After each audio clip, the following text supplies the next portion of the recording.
Hi, and thanks for logging on to the Daily DVAR Halacha. And here's a brand new halacha for you, and it's for Thursday, the 24th of March, Purim Day.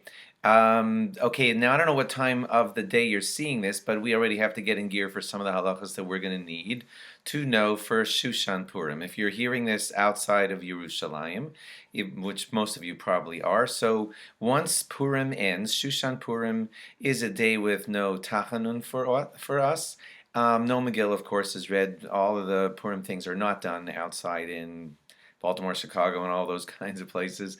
We don't recite Al Nisim, and pretty much that's it.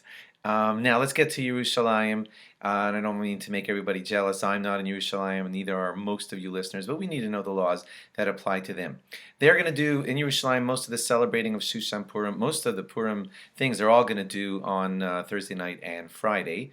And Yerushalayim is a walled city, but the laws will apply to cities outside of the walls also. One of the rules that they use is suburbs that are able to see the walled city. If a suburb is able to see the walled city, then they are considered like they are part of Yerushalayim, and they'll do all the celebration like those people in Yerushalayim. If they're less than a kilometer from the walled city and they don't actually see the walled city, they also will treat themselves like Yerushalayim and have all the Purim laws on Shushan Purim. Now, you know, the halacha and the decisions of the rabbis actually change sometimes based on new additional neighborhoods and how everything is configured. So certainly people in Yerushalayim should be speaking to their rabbis about what exactly they do if they live in one of the suburbs of Yerushalayim. Now this part will get a little complicated.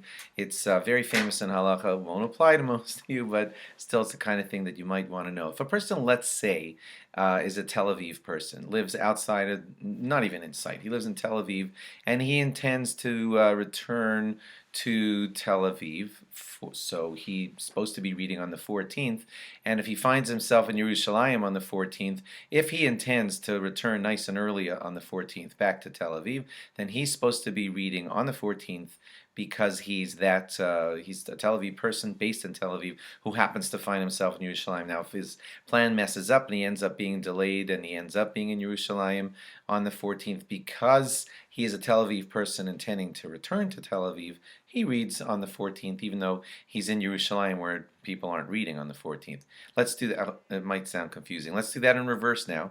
A Yerushalmi person lives in Yerushalayim, and he's in Tel Aviv on the 14th, and he intends to return on the 15th to Yerushalayim to do all the celebrating there. So he too is supposed to be reading in Yerushalayim on the 15th on Shushan Purim, even if he ends up being detained somewhat in Tel Aviv on the 14th. He's a Yerushalmi, he's a Yerushalayim Jew, so he should be reading on the 15th with everybody that will be doing so on the 15th in Yerushalayim. Lastly, if a person is in Tel Aviv on the 14th, he will read with everybody on the 14th like normal. If he ends up back in Yerushalayim on the 15th, then he should hear the Megillah in Yerushalayim on the 15th also, since he's with them all on the 15th. I was going to say I hope that doesn't make you homesick for Yerushalayim to hear all that, but you should be homesick for Yerushalayim.